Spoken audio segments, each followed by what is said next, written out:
比较厚的纸张、洗卡纸、记事本、软垫板或是切割垫都可以当做基础垫。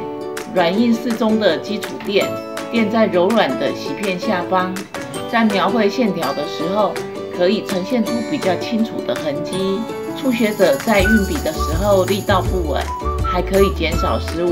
制作比较浅的浮雕或比较小的作品，是一件不可缺少的工具。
在压直线或是比较大的弧线，使用钩形压线笔可以做出比圆头笔更滑顺的线条。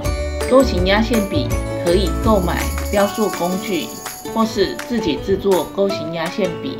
自己制作时，只要准备粗的缝衣针，末端折弯，固定在笔杆的前端，就可以使用了。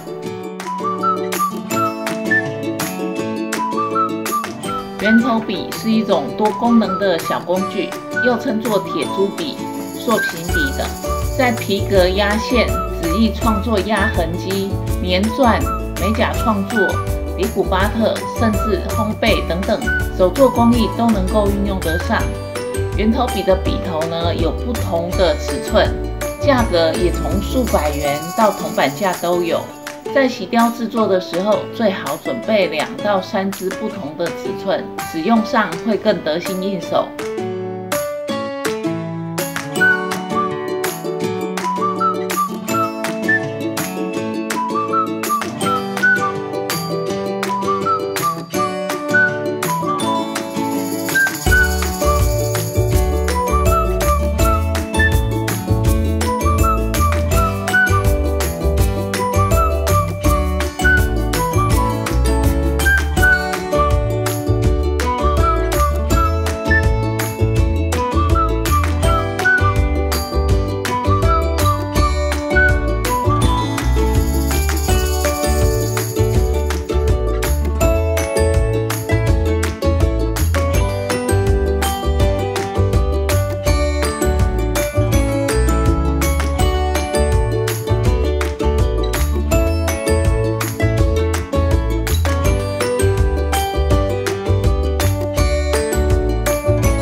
这一支自制的工具是属于消耗品，制作的方法很简单，只需要用剪刀将木片或冰棒棍剪出40度的斜边就可以了。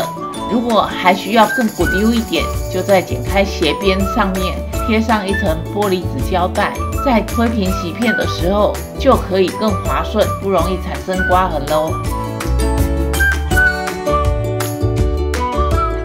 硬垫是锡雕整形的时候不可缺的，可以使用亚克力板或是硬质的垫板。如果你的桌面材质是光滑平整的，直接使用桌面作为硬垫就可以了。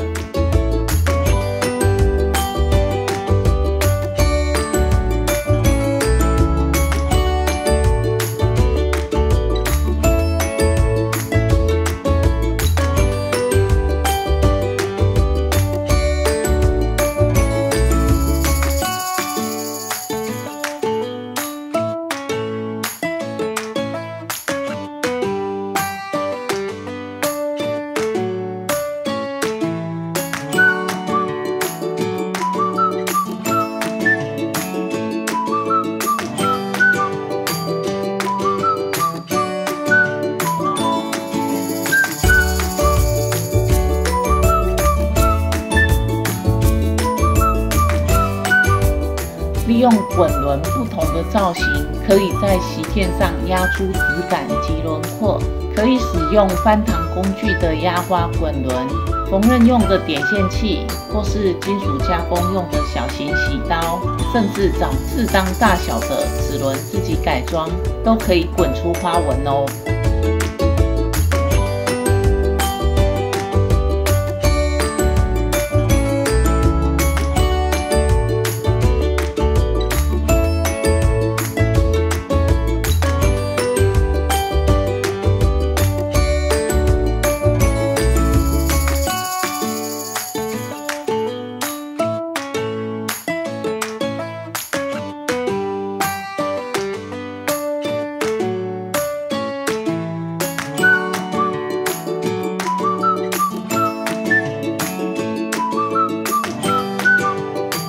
比较柔软的软垫，我们可以使用 EVA 泡棉垫，在文具行或是美术社都可以找得到。常见的厚度有2mm、3mm、5mm 等等。当锡雕需要做出比较浑厚的立体感时，是个好帮手。还有比 EVA 泡棉垫更软、更厚的软垫，那就是海绵粉扑了。利用粉扑的柔软及厚度，可以轻松地让锡雕作品的浮雕层次轻松地长高。